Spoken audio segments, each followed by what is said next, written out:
Gigantamax Snorlax is making its Pokemon Go debut this weekend. We're going to run through the details, the bonuses, a quick counter guide to really help you guys take this thing down. Just bear in mind, it's not going to be easy, so let's take this thing down together.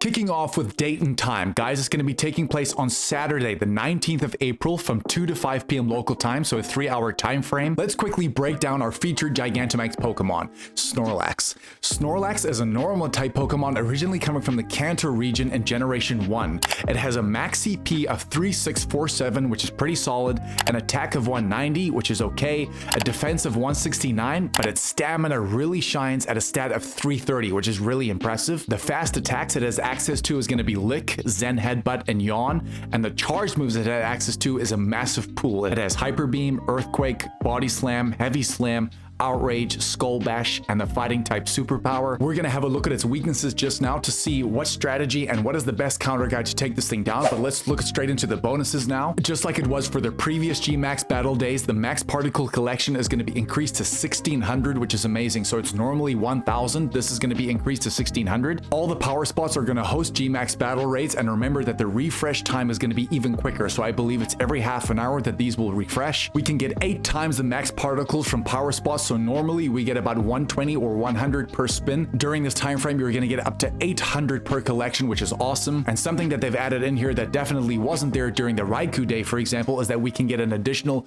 2 free special trades on this day. Do not sleep on this. We're going to leave the results on the screen right now, guys. Special trades are a great way to get rare hundos or even shundos in the game if you get very lucky. And the extra 2 bonuses we get here that start on Saturday at midnight, there's going to be 2 times max particles from exploring. But the thing that they've tied in with this is that we only have to walk 500 meters to get 2 times the max particles. So you're going to have to walk 500 meters to get 600 particles. This is incredible. Timed research actually went live earlier in the week on Monday the 14th, and it's going to be lasting all the way until April 19th at 5 p.m. local time. And the main reward there you're going to get is going to be Dynamax Machop. There is a reason why for this. We're going to discuss that at the end, of course. If trainers want to upgrade their Gmax Battle Day experience for a total cost of $5, you're going to get an extra timed research, and the reward there is going to be 1 max mushroom, which of course increases damage in these Gmax raids. You're going to get an additional 25,000 XP. Do not sleep on that. A huge bonus coming with this ticket, but also coming from this ticket, you're going to get an additional 2 times XP for completing these raids, and you can get a max particle collection limit of up to 5,600 during this time frame. So if you really want to go hard,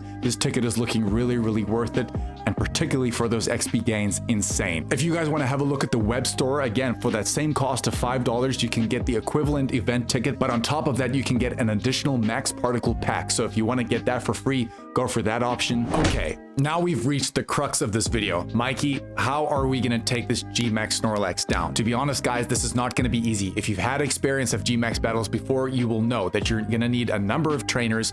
And just to kick off with that, PokeBattler is currently recommending 25 trainers to try and take this thing down. Remember, guys, that in the Gmax battle raid, you get a total lobby limit of 40, of which all of those trainers are going to be split into groups of 4. Because Gmax Snorlax is a pure normal type, it means that it's only going to be weak to one thing, which is, of course, you guessed it, fighting.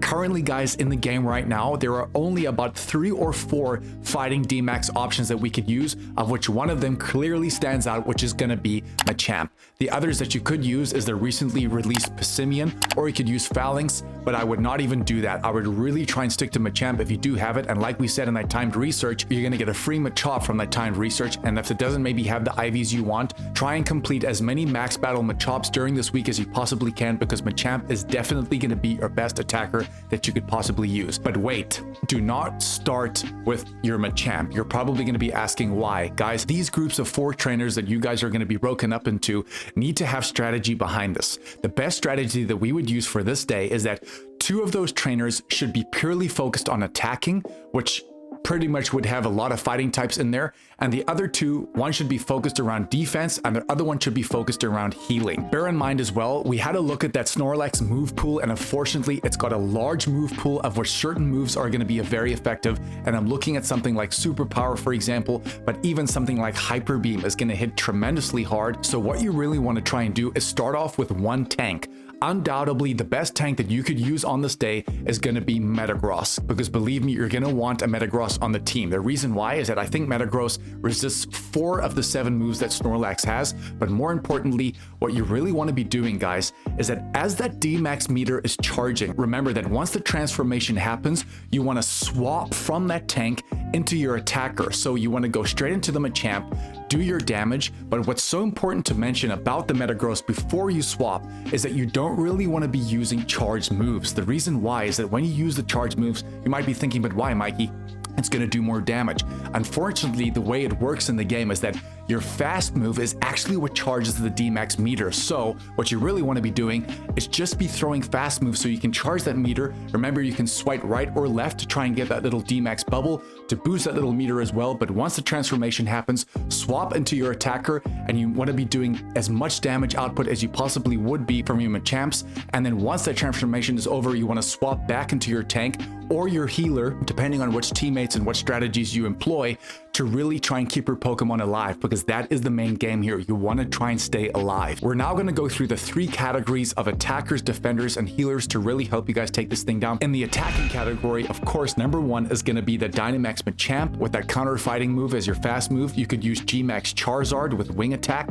You could use Lapras with water gun, and I would even consider using something like Gmax Kingler with bubble, and of course an honorable mention for that Phalanx with counter. These are the Pokemon, specifically that Machamp, that you want to have your max attack leveled up to level 3. That is going to be the way you do the most damage. Now, when it comes to the best defenders, in other words, really trying to tank the hits from Gmax Snorlax, number 1, of course, is going to be that Dynamax Blissey, which was only released, I think, in the last week or so with Pound. You could use Gmax Lapras again with Water Gun. You could use Dmax Metagross with Bullet Punch. And if you eventually get it, of course, you could use the Gmax Snorlax with Lick. Now, when it comes to the best healers in the game, and the best healers to try and take down Gmax Snorlax to keep your Pokemon alive through healing, Dynamax Blissey is definitely going to be number 1 by a long shot. Unfortunately, it has a very lackluster attack stat, so it's not going to be doing too much damage from that point of view. But again, this main goal is to be healing your Pokemon. So you could use that Dmax Blissey, which is a great healer. You could use that Gmax Blastoise, Gmax Lapras, and the Gmax Snorlax again. And the reason why Gmax Snorlax might be a little bit better in this case, if you do have it and you want to use it in these raids as opposed to Blissey, is that it's going to be doing a bit more damage than what something like Blissey would. Remember that for healers specifically, you're going to want to have that max spirit leveled up to level 3. That is going to be the best and most effective way of keeping your Pokemon alive through healing on this battlefield. Well, where does this leave us in terms of teams? What team should I use to try and take down this Gmax Snorlax? Guys, like we said, you want to be starting off with a tank. And we didn't even mention this Pokemon in a tank list, and the reason why is that it's not really known as a specific tank, if you like, but it's actually going to be Gmax Gengar. This is going to be starting off our first team. You want to be starting off with a Gmax Gengar because it's a ghost type. It's going to be resisting a lot of those normal type moves, but when it transitions into the Dynamax phase, you're going to want to have that Machamp ready so you can deal as much max knuckle damage as possible, and then even switch into your Metagross as well, which is kind of another tanky Pokemon which could really keep you alive on the battlefield for as long as possible. Team number 2 would probably consist of one big tank of Metagross, another Metagross in the back, and of course a Machamp to support that. Team number 3, we're going to have Metagross again. Metagross is definitely going to be the best tank you're going to want to use on that day, but backing up that Metagross, we would even potentially look at an Excadrill because of that steel typing. It is going to be resisting a lot of those normal types, but it is going to get hit tremendously hard by that superpower. But the reason why Excadrill is very good is that its fast move is going to charge that Dmax a lot faster because of the timing of it. And of course, in the back, you're going to have the Machamp doing that max knuckle damage again, because again, that is the best attacker you're going to want to be using on this day. Guys, because a lot of people are kind of confused by these Gmax days, please leave in the comments what your strategies are that you're going to employ to take down these Gmax bosses, because to be honest, for the foreseeable future, these Gmax battle raids are going to be very difficult, and they're going to require a lot of strategy and a lot of trainers for everyone to try and take this thing down and eventually catch that Snorlax. And finally, if you do manage to defeat that Snorlax, that 100% IV is going to be 1843, and that's going to be at level 20. But when it comes to the shiny rate, for example, the shiny rate is kind of unknown. It's definitely not 1 in 10, and it's definitely not 1 in 20. It's probably more likely 1 in 64 or 1 in 128 because it doesn't have the same boost as it does on raid days. But guys, enjoy it. Go out there, go with us. Remember, we've got the sweet discoveries coming in a few days. We're going to be covering everything. Appreciate your support. Smash that like and subscribe button. The channel is growing very quickly. Appreciate your comments on all your support. Catch you in the next one, baby. Go with us, and we'll see you soon. Shh.